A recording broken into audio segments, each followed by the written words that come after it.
Okay, I may be some kind of an artist, and I'm definitely a clinical psychologist and therapist, but I'm not an art therapist, and I think that's important to know. However, my experience at the Itsaseng Clinic in Mamelodi brings me into contact with a lot of the issues involving child abuse and child sexual abuse and family violence and interpersonal violence of different descriptions. So I'm going to talk about the context in which I work, and I have worked in this context for the last 24 years. I actually founded the clinic there, and it's still going. I'm in the process of handing it over now, moving on to other things, but still in the same vein. And some of the interns and students from here come over and do part of their internship with us.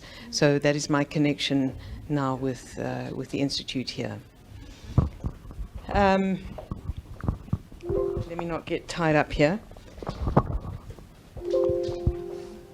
So talking about the context, we have a population of over 58 million people in South Africa.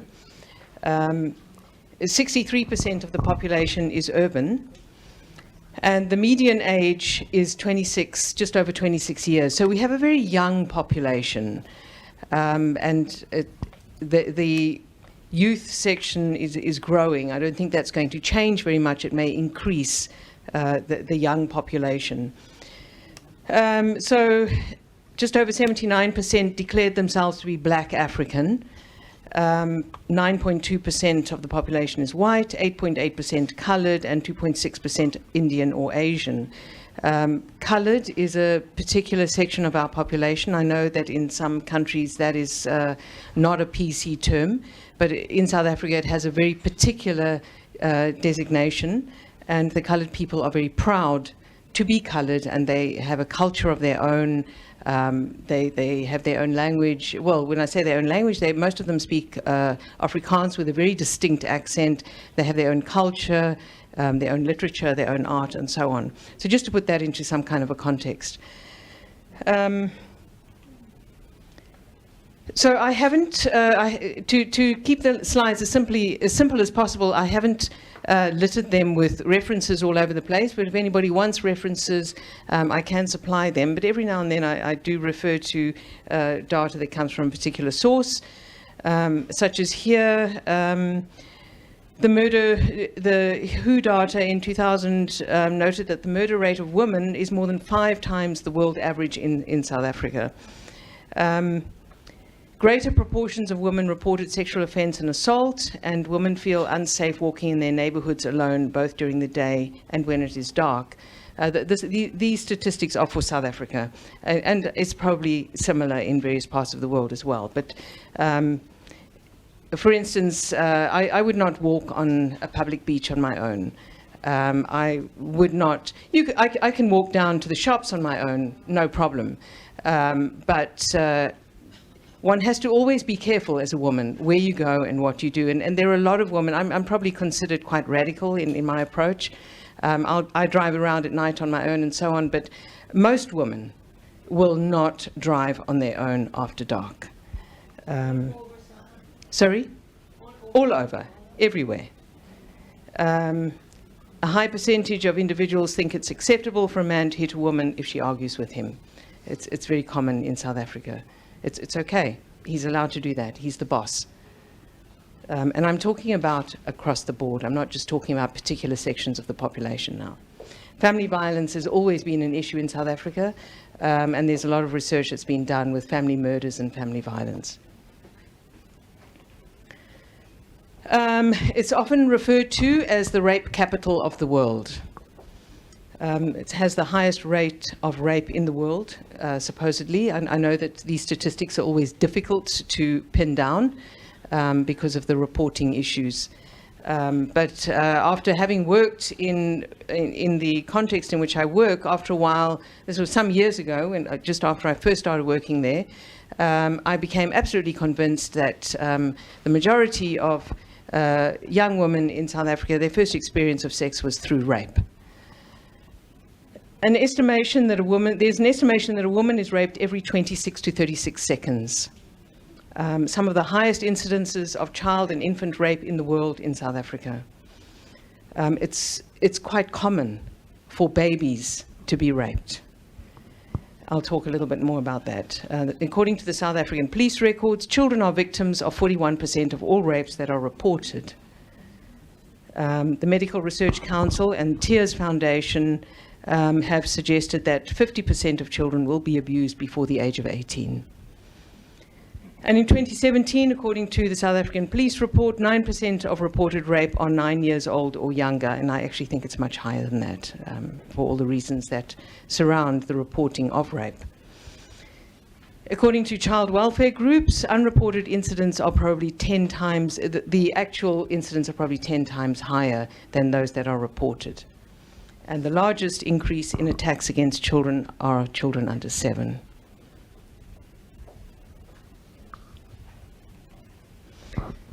So a child is raped in South Africa every 3 minutes by estimation.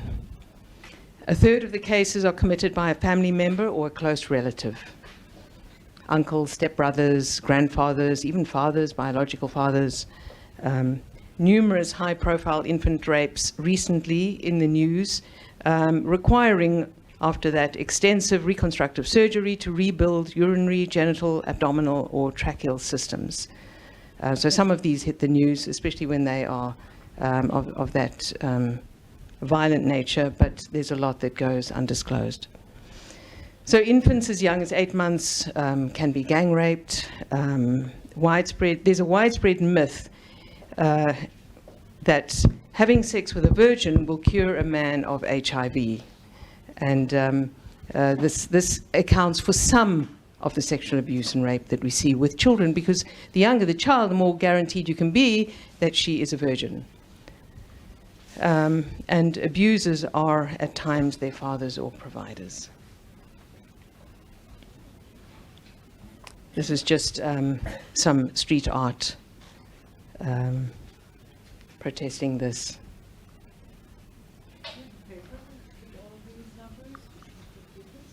If you want this, the references, I can send you the references. Okay. Can I clarify? Is it mainly girl babies being raped, or is that indiscriminate? If we're talking about the virgin myth, it's girl babies. Yes. No, I was just asking for the paper. Do you have it? Any paper here of the centers? I don't have it here. I can send it to you. All right. So some common perceptions and attitudes. 60% of boys and girls between the ages of 10 and 19 believe that it is not violent to force sex upon somebody else. This is according to surveys that have been done. 11% of boys and 4% of girls admitted to forcing someone to have sex with them. Or with somebody else, forcing people to engage in sexual activity. 12.7% of students in a survey said that they believed in the virgin cleansing myth. And I'm talking about university students. In a survey among 1,500 school children in Soweto, 75% of boys said that jack rolling, or gang raping in other words, is fun. It's a sport. 50% of interviewees suggested in this survey that when a girl says no to sex, she really means yes. And that is really very, very common. We have to teach our girl students how to say no, that the boys know what they mean. The danger of sexual violence in schools has created a barrier for girls to seek education. We see a lot of girls falling out. And even at the university, remember I'm in the student counseling section now, we see a lot of sexual abuse coming through. The majority of them don't want to take it any further. They just want to get counseling, and they don't want to report it in any way. Although the university actually has what they call a transformation unit, which is specially set up to deal with these kind of things, whether it is staff on staff, staff on student, student on staff, and so on, or student on student. And they deal with the cases very effectively. And they take it as far as the victim wants to take it. But the vast majority of them who come straight to the counselling unit don't want to take it any further. They just basically want to make it go away. They're afraid of it getting out into the open. They don't want their parents to know, and so on and so on. Some of the girls have boyfriends. They don't want their boyfriends to find out, so they prefer to keep it quiet. Okay, we have a Children's Act 38 of 2005, which was again amended in 2007. And this piece of legislation actually changes a lot of what is possible for interpersonal violence in South Africa and for the care of children. And looking at it on paper, it's a very progressive act. Its fundamental principle is that whatever decisions are made must be in the best interests of the child. So, and children have a lot of input into the decisions that are made around their futures, and their voices are heard very clearly in cases that involve them. So it covers issues such as rape and compelled rape, sexual assault, compelled assault, and compelled self-sexual assault. We all familiar with what I'm talking about there.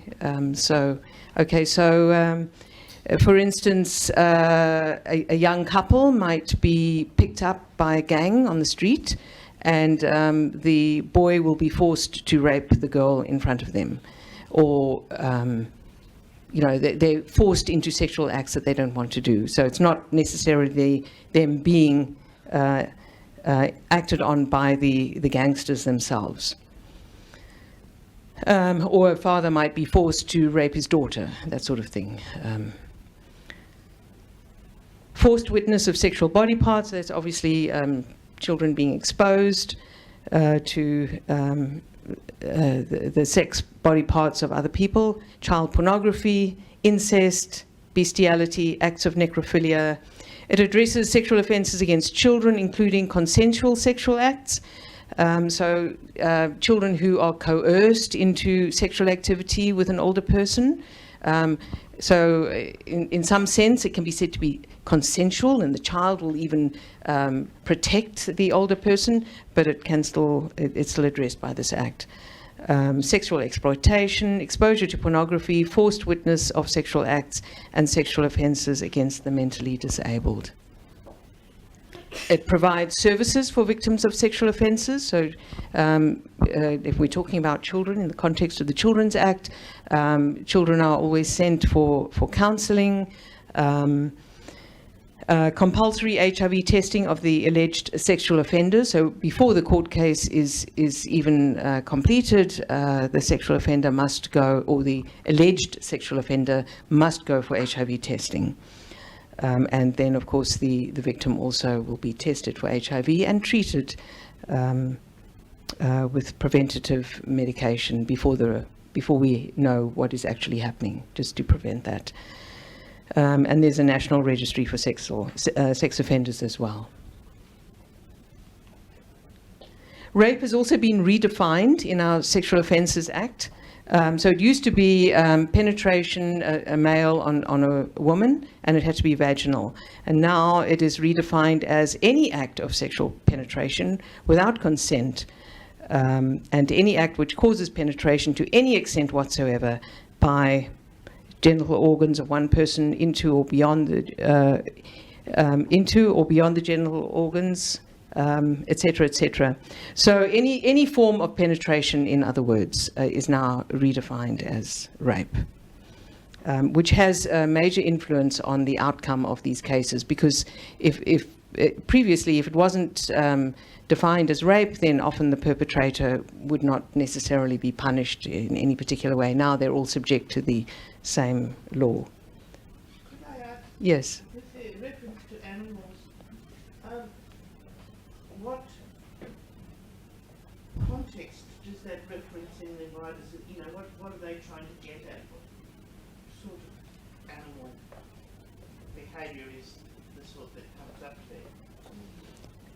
I mean, is it dogs or is it Any animal. any animal? Any animal.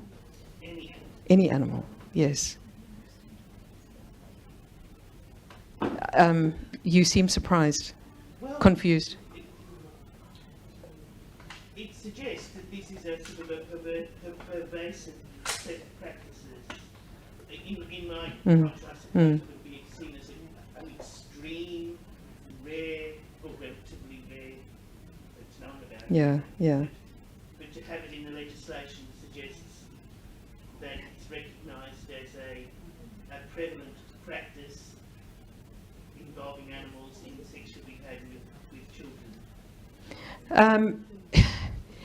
This is not. Remember, this is not. Oh, sorry, wrong. So here I'm referring to the Sexual Offences Act, not necessarily specifically with children.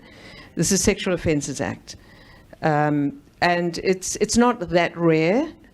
We're not looking at, it's not as common as sexual offences against children, but it is there, and animals need a lot of protection in where I come from. They, not just with sexual activity, but with other activities too. So there's quite a movement to protect animals and look after animals. Yeah. So we don't have animals roaming the streets, for example, domestic animals. They are taken into protection. Yeah. And the university the university I'm from has the only veterinary school in the country. They're very active, and they go out into the community with caravans and trucks and delivering services into the lower socioeconomic areas, trying to raise awareness about protection of animals, how to care for your animals, delivering free services for animals, and so on.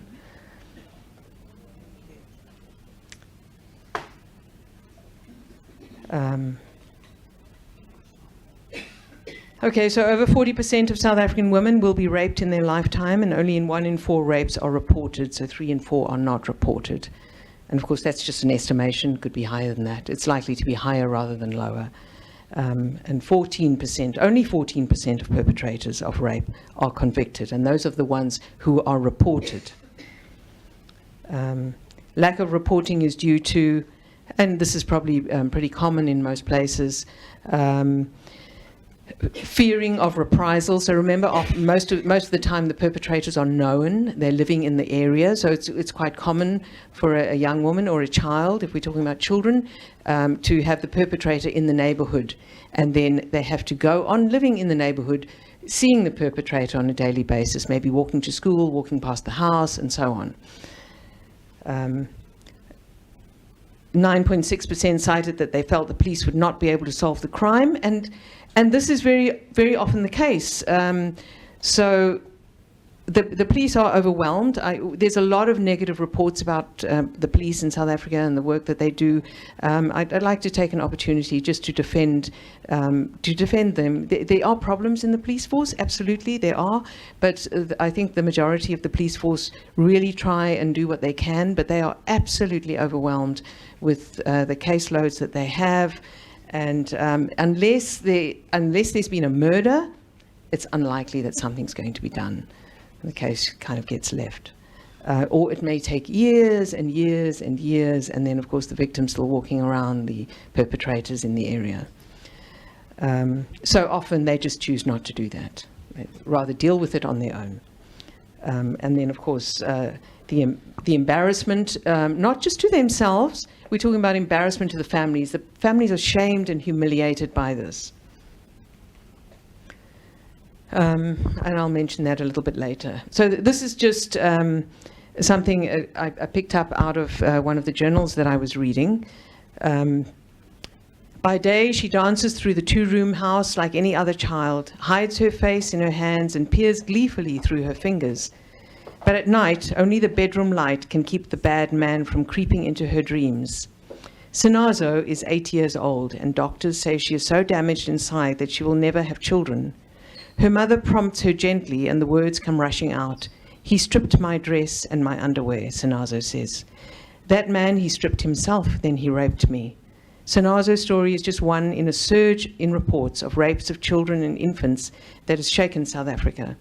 In recent months, several widely publicized cases have galvanized thousands of people who have marched through the streets in different parts of the country to demand government action here in this impoverished township. The small victims still totter home like broken birds, whispering about the grown men who rape with numbing regularity. A doctor at the shabby public hospital opens a battered binder and counts the names. More than 200 child rapes, mostly girls aged 7 to 9. And that's in one little public hospital in a township somewhere. Very common. Okay, the term Ubuntu, some of you might have heard this and be familiar with it. And I think that often the term Ubuntu is misused in this context. So what it actually means is that it's a Nguni Bantu term which loosely means humanity, or I am because we are, or a person is a person through other people. Basically it means respect for human dignity, compassion and justice. So often when you ask somebody, well, why are you not reporting it? You know who did it, it's your nephew, why are you not reporting it? No, it's Ubuntu, we look after each other, we don't do that.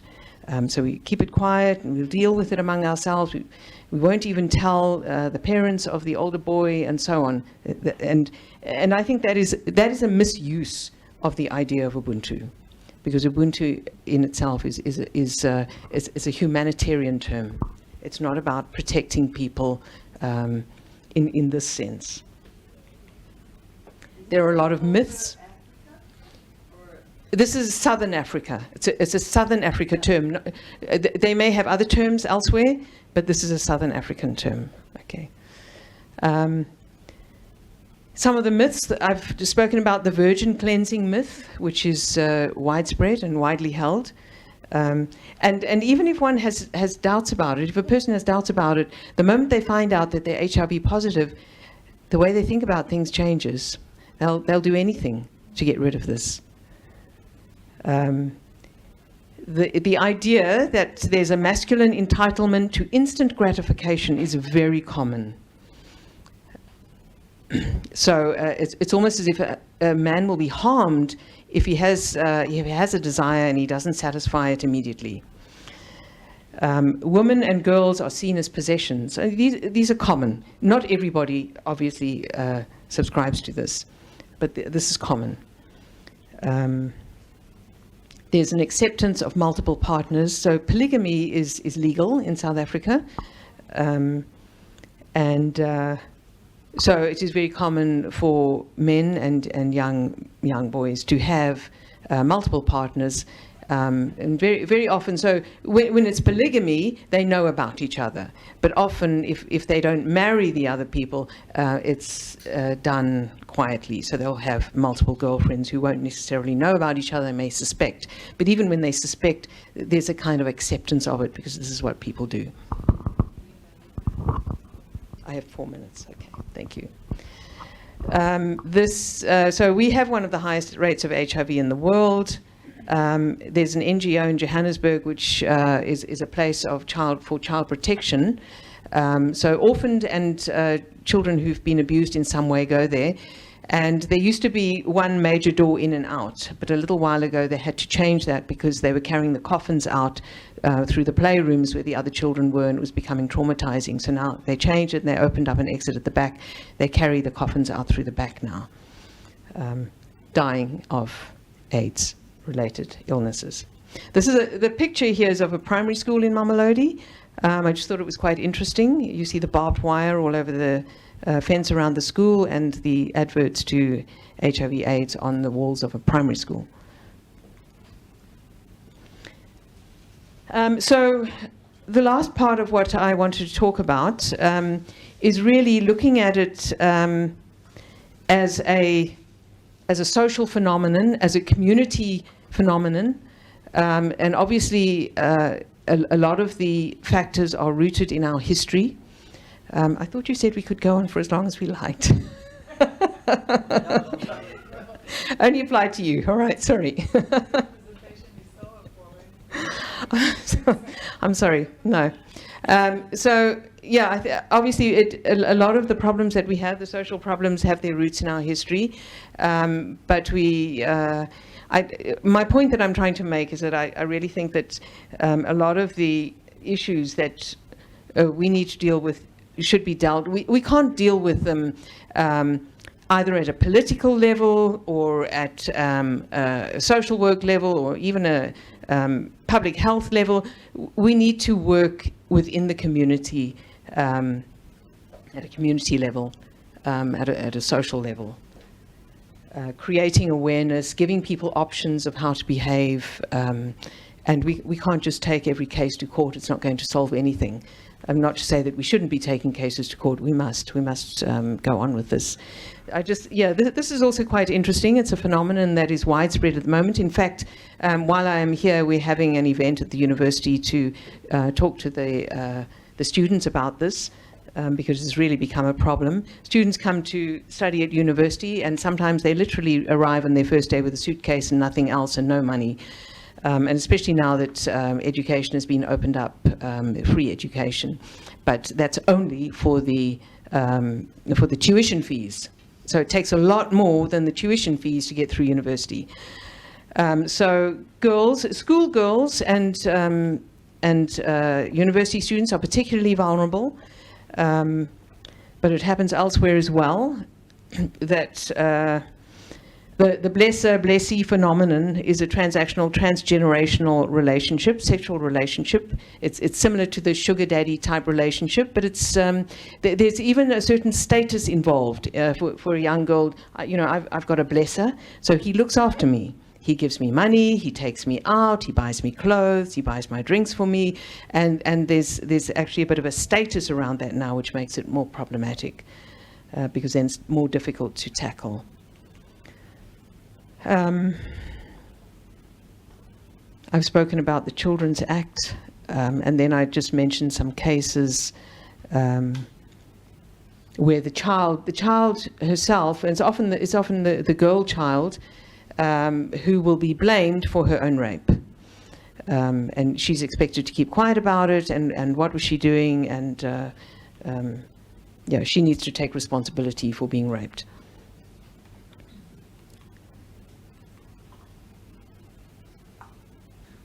Yeah, the horrible cases. Okay, won't go into those. Sorry, Rachel. Thank you very much. I think I have covered everything that I actually wanted to cover, so my main point of this is that it's so widespread, and I know it's pretty horrifying. We see this every day in the clinic that I work in. That I think that we have to take a completely different approach to that and work within the communities themselves and get the communities to start becoming active in their own protection and healing. Thank you.